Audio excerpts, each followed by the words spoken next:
নতুন আরেকটি ভিডিও নিয়ে আমরা চলে আসলাম রাজশাহী বোর্ড 2023।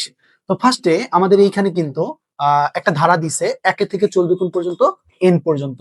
তো এইখানে দেখলাম আমাদের অ্যালগরিদম এবং হচ্ছে সি প্রোগ্রাম করতে বলছে। তো এই কোশ্চেন গুলো অনেকে দেখলাম, আমরা কিন্তু অনেকে ভয় পাই যে আসলে এই অঙ্কটা কিভাবে করব বা এই ম্যাথটা কিভাবে করব। আর তার থেকে বড় কথা হচ্ছে সি প্রোগ্রামিং দেখলে তো অনেক ভয় করে। তো দেখি আসলে আমরা আসলে এই ম্যাথটা খুব সহজেই করতে পারি।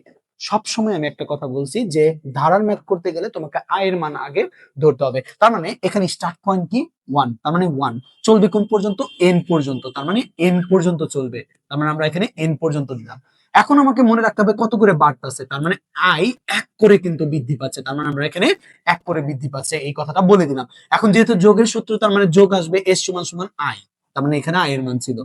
তাহলে স্টার্ট পয়েন্ট 1 চলবে এন পর্যন্ত, কত করে বাড়তেছে, এক করে বৃদ্ধি পাচ্ছে। আর যখন আমরা যোগের সূত্র দিব তখন এস এর মান অলওয়েজ কি দিতে হবে, 0 দিতে হবে। তো এখন আমাদের যেহেতু অ্যালগরিদম করতে বলছে, তাহলে আমরা ক নাম্বার অ্যালগরিদমটা করে ফেলি।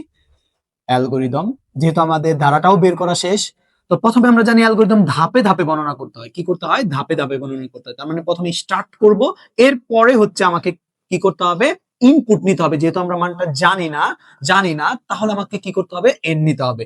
এর পরের স্টেপটা হচ্ছে আমাকে লেট আই এর মান স্টার্ট পয়েন্ট 1, এস এর মান অলওয়েজ 0 দিতে হবে। এর পরেরটা হচ্ছে 4 নাম্বারে গিয়ে আমাকে হচ্ছে এস সমান সমান এস প্লাস হচ্ছে আই। এর পরের ধাপটা হচ্ছে কত করে বাড়তেছে, তার মানে আই সমান সমান আই প্লাস কি হচ্ছে 1। এর পরের ধাপ হচ্ছে কি হবে, 6 এ গিয়ে আমাকে যে কাজটা করতে হবে, ইফ কন্ডিশন চালাতে হবে। আই এর মান চলবে কোন পর্যন্ত, এন পর্যন্ত। কোন পর্যন্ত, এন পর্যন্ত আমাদের চলবে। তার মানে ইয়েস ইয়েস কথাটা সত্য, যতক্ষণ পর্যন্ত সত্য হবে ততক্ষণ পর্যন্ত গো টু স্টেপ। কোথায় যাবে, গো টু স্টেপ 4 এ যাবে, যখন যোগ করবে। তার মানে প্রথমে যোগ করবে, তারপরে হচ্ছে যোগ মানে ধাপ বাড়বে, এরপর কন্ডিশন চেক করবে। যতক্ষণ পর্যন্ত সত্য হবে ততক্ষণ পর্যন্ত কি করবে, জাস্ট পড়ে যাবে, তার মানে পড়ে যাবে। এরপরে হচ্ছে নো, গো টু স্টেপ, কোথায় যাবে, জাস্ট 7 এ যাবে। যেহেতু সবসময় যোগ করতেছে, তার মানে পরের ধাপটায় গিয়ে আমাদের যে কাজটা করতে হবে সেটা হচ্ছে কি, 7 পর্যন্ত গিয়ে জাস্ট প্রিন্ট করবে। কি করবে, প্রিন্ট এস এর মান। আর পরের স্টেপে আমাদের যে কাজটা করতে হবে, এইটা গিয়ে ইন করতে হবে। দেখো খুব সহজেই কিন্তু আমরা অ্যালগরিদমটা করতে পারলাম। এখন আসো আমরা সি প্রোগ্রামটা করব।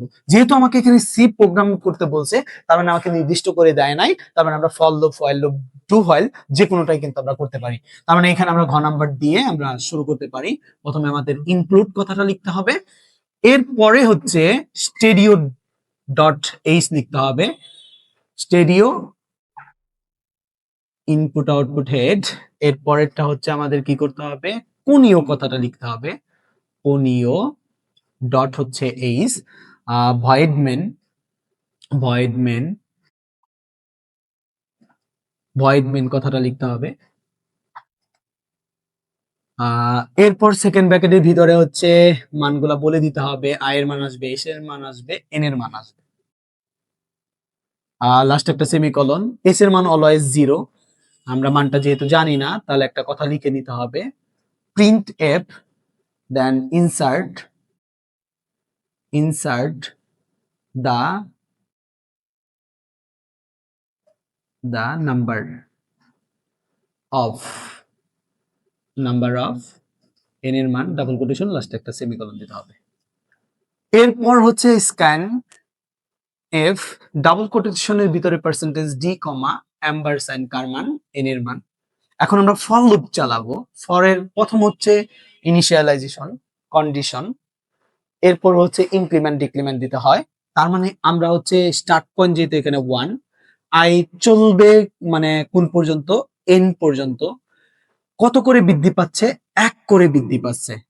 আমরা জানি শর্তে কখনো সেমিকোলন হয় না। সেকেন্ড ব্র্যাকেটের ভিতরে এস সমান সমান এস প্লাস হচ্ছে আই, লাস্ট একটা সেমিকোলন দিলাম, সেকেন্ড ব্র্যাকেট শেষ করলাম। এখন হচ্ছে আমরা প্রিন্ট করব, কার মান প্রিন্ট করব, জাস্ট এখানে এস এর মানটাকে প্রিন্ট করব। এস দিলাম, লাস্ট একটা সেমিকোলন, গেরসি, লাস্টে হচ্ছে আমাদের কি করতে হবে, সেকেন্ড ব্র্যাকেট দিয়ে ক্লোজ করতে হবে। তো খুব সহজেই কিন্তু আমরা অ্যালগরিদম এবং সি প্রোগ্রামটা করে ফেললাম।